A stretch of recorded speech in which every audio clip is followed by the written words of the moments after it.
અત્યારે આપણે સાવરકુંડલા શહેરમાં પહોંચી ગયા છે। ત્યાંથી વિદ્યાનગર જવા માટેનો રસ્તો છે। અહીંયા તમે જોઈ શકો છો આખો ઇલાકો છે તો એ જંગલમાં છે। સામેનો રસ્તો છે તો એ વિદ્યાનગર જઈ રહ્યો છે। અત્યારે આપણે હાલ માતાજીના મંદિરે પહોંચી ગયા છીએ। ખોડિયારમાંનું સાનિધ્ય છે અહીંયા પલાણિયા બીડ તરીકે પણ ઓળખાય છે। તમે જોઈ શકો છો તો આપણે મેઇન ગેટે પહોંચી ગયા છીએ।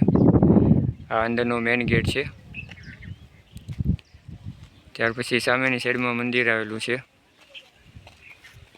ઉપરની સાઈડમાં છે તો ત્યાં ખોડિયારમાંનું મંદિર છે।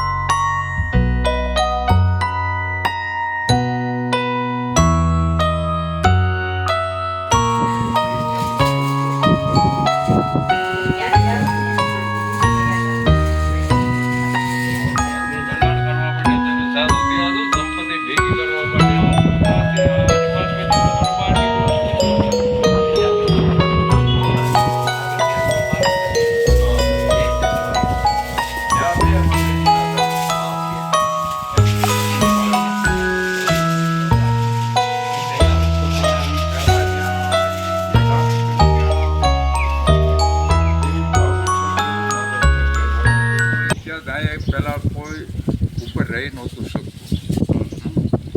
ગમે એ કોઈ શ્વાસ હોય તો એના ઉપાડીને હેઠો ગમે ને ફેંકી દે માતાજી, રાખતી નહીં।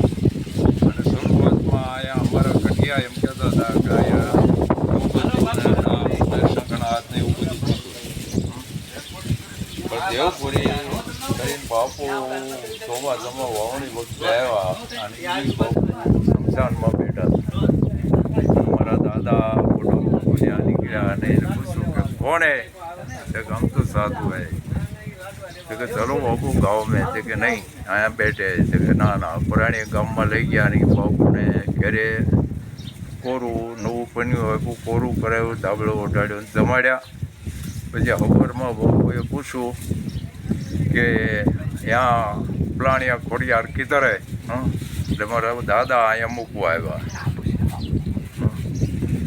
અહીંયા મૂકીને ગયા। ત્યાર પછી બાપુ અહીંયા બેઠા અને બાપુને ફરતો રાત્રે જ સાફ કરતો વિટરાય સફેદ કકડાટી બોલાવી પહાડાની, પણ બાપુ ત્યાંથી અહીંથી ખસા નહીં। आप जो भी करना चाहते हो कर ले, मैं यहाँ से जाने वाला नहीं हूँ,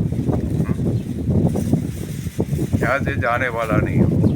પછી એ તરસાથી જો પછી બાપુએ પગે અમારા હળની જે બળદ ભેડિયા હળની હાકળ આવે આઠાની હરિયાની એ હાકળ પગે બાંધી અને બેઠા આસન વાળી હાકળ પગે બેઠી દીધી। 2 તાળા હરિશનના માર્યા।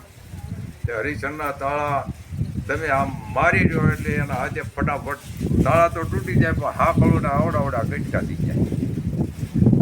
અને એ દેવપુરી બાપુ અહીંયા રહ્યા અને પછી અહીંયા માણસોનો ઉપર આવવા જવાનું રાત રહેવાનું ને એવું થયું। બાકી નતર પહેલાં કોઈ બાપા રાત રહી શકતું નહોતું। અને આ માતાજીનું સ્થાનક જ્યાં માતાજી પ્રગટ ત્યાં ગોરાસુ, ત્યાંથી 3 વર્ષ પહેલાં આનો ઇતિહાસ મળ્યો છે। ત્યાં આ જે પલાણિયા ડુંગર ઉપર ખોડિયારમાંનું જે સ્થાનક છે ભાવનગર સ્ટેટનું જંગલ એની માલપા 2 સ્થાનક છે, એક કરાડિયાનું અને એક પલાણિયા ડુંગર ઉપરનું। અને આજની તારીખમાં આ ગણતરી કરીએ તો 700 વર્ષ ઉપરનું પુરાણી માતાનું મંદિર છે। નામ હું તમારું નામ? બાબુભાઈ। મિત્રો આપણે જે માતાજીના મંદિરે આવ્યા છીએ તો બાપુ પાસેથી આપણે ઇતિહાસ લીધો અને ઇતિહાસમાં બાપુ જણાવે છે કે 700 વર્ષ જૂનું મંદિર છે। અને અહીંયા પહેલાં કોઈ પગથિયાનું હતું નહીં ને બીજા એક બાપુ આવ્યા હતા પૂજારી બાપા, તો એમના દ્વારા આખું નિર્માણ કરવામાં આવ્યું મંદિરનું। ને પછી ભાવિ ભક્તો છે તો અહીંયા આવવા માટે પણ ખૂબ સરસ ઉપલબ્ધ કરવામાં આવેલી છે।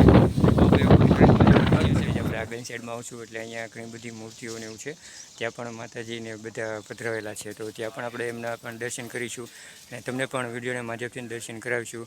તો આ લોકેશનનું સ્થળ છે સાવરકુંડલાથી જે વિદ્યાનગર તરફ જવાનો રસ્તો છે તો ત્યાં માતાજીનું મંદિર આવેલું છે ખોડિયારમાંનું, અને પલાણિયા બીડ તરીકે પણ ત્યાં જાણીતું છે।